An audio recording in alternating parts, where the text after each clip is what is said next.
Hello there.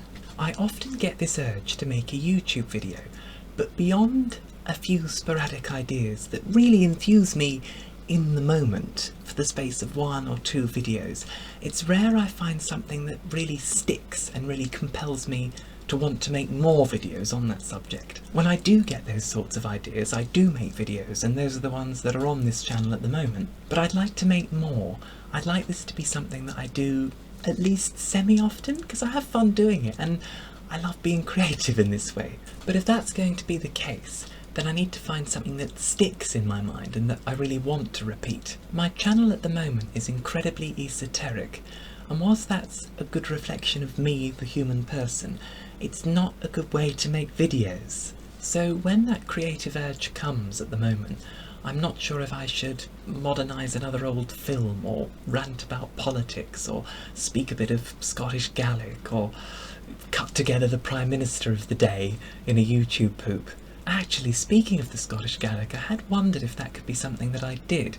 My Gaelic is pretty decent these days for someone with this accent, and so I had wondered about maybe creating some, like, beginners educational Instagram reels or something. But as ever with me, though that idea really compelled me for a week, I've lost that desire too by now. So as I say, I would love to find something that I could stick to and repeat and have fun with, and my best guess was that something like this might be a good idea.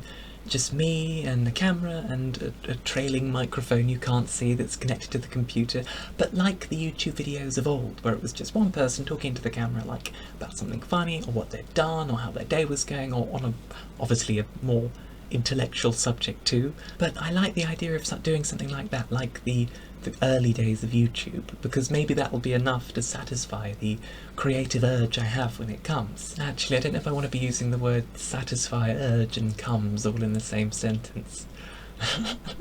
So, if we're going to do this as a regular thing, then I should introduce myself properly. I'm Ted, this is the Evroose channel.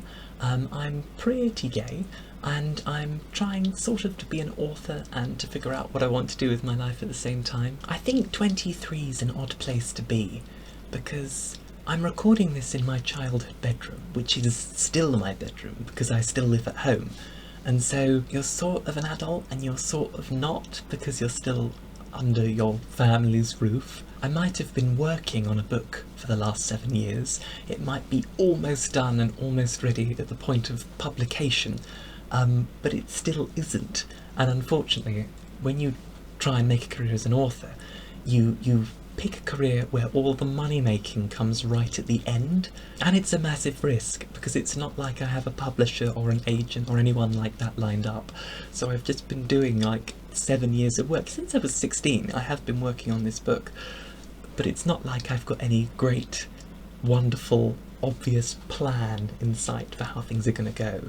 So I might be stuck here for a while longer. But as I say, it's an odd place in your early 20s. I'm abnormal for this, I know, but I've never had a relationship, and there are people I went to school with who have children by now, and that's mad to me. These are kids whose houses I can remember going around as a child, and it doesn't feel like it was that long ago, and now they've got kids of their own of that same age. And that kind of makes me feel like time's going too quick, but I suppose that's just the human condition. This is unusual in another way, but a friend of mine who went down the apprenticeship route and has been working solidly flat out for the last 5 years has just bought a house at 23 in this British economy. And he absolutely doesn't have rich parents who are just there like supplying all the money to back him up. He's doing this entirely off his own back. And I'm not doing the Tory thing and saying this is super easy and everyone can do it, and why don't people just pull themselves up and buy somewhere, it's so easy. I'm not saying that at all. He has been fortunate, but like, he has worked super hard. But it's a funny thing to be the gifted kid in school and to pass every exam in a complete breeze, and now to be sitting here musing in my childhood bedroom at like 1:30 in the morning, and musing about my life and where I'm going next and all these intangible things. No, I guess that isn't really fair. I know where I'm going next, and I do kind of have a plan. I've just got to hope it works out. That's the thing about choosing such an unstable and possibly non-existent career. In the meantime though, why not make a few musing videos? And that's musing, not amusing necessarily, although it'd be nice if they were amusing too. And you can join me if you want. Hopefully you want. I think I've the capacity to be quite interesting. I do, I hope. Thing is, one of the things I think I could do, video-wise, is vlog, like YouTube of old. I'll be the new Zoella. But then I always think, I don't know if my life is sufficiently interesting to vlog. I don't do anything. I cook and clean, and I walk the dog twice a day, and I learn Scottish Gaelic, and I edit my stupidly long book, but that doesn't really feel like anything I could stick a camera in front of and have it be entertaining. Now, I know I could always do like videos on my walks with my dog and stuff, but I don't get the impression he would like to be the centre of a YouTube channel. I think he's fine being like an unrecognised public citizen. But then at the same time, usually over the course of a week, there are enough interesting things that happen to me that I feel I could tell a few funny anecdotes about them. And I feel that'd be pretty entertaining. I once watched a woman pick up a dog shit with her bare hands. That kind of thing. Actually, it's hard to explain it.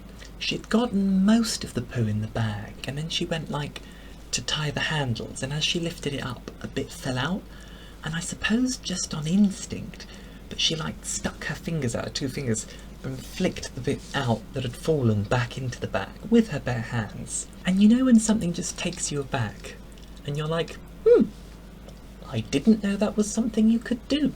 It has never occurred to me to stick my fingers in dog shit. I wasn't even judging, I was just bewildered by the notion that that is something you can do. But I don't want to be mean, because I did know this woman very well, and she was elderly. And I'm not saying old people stick their fingers in poop, but she did, a couple of years later on, start to develop some memory problems, and I do wonder, looking back, was this the first sign of something? Or was she just doing the sort of posh English thing? Hang on, I should say though, because if you're American, or from anywhere else in the world, you might not get that a posh English woman is less someone who wears really expensive clothes and eats at expensive restaurants. A posh English woman is more a woman who wears a sleeveless jacket and could tear apart a turkey with her bare hands and BBC Radio 4 on in the background. Is the sort of woman who wouldn't be bothered by a great amount of shit or manure, because she's probably from a rural farming background and she owns 1,000 acres of land and she's given birth to 8 children and she has seen everything you could imagine in her life. And so when a bit of dog shit comes along, she's like, well, I'll just stick my fingers in that and flick it in the bag. And this woman that I knew was in that latter category, absolutely. She grew up on a farm and then she was briefly in a convent. Well, I think that's going a bit too much into her personal life, but she was exactly that sort of woman that it wouldn't have bothered her at all, I suppose. For reference, Tracy Ullman has an absolutely brilliant parody of Camilla, Queen Camilla, I should say, that exemplifies this sort of archetype perfectly. But anyway, I tangent, or maybe I don't, because this is the kind of thing I think you could come to expect of me and the Evroose channel, if we were to make this a regular thing, as I would really like to, because I do have fun making videos, and I like a license to talk. So, yeah, come back for more. It would be nice if we made this a regular thing. I suppose we'll have to see how my willpower and almost certain ADHD can stick to this format of doing videos. So come back if you want to see a man meander for a while. If you do, or if you don't, I think it's going to be bye for now, at least. Oh, if we're speaking of old YouTube, shall I cover the camera? I'm not doing a brofist, I'm not PewDiePie. I can cover the camera like YouTube of old, shall I? I think I will. Okay, goodbye!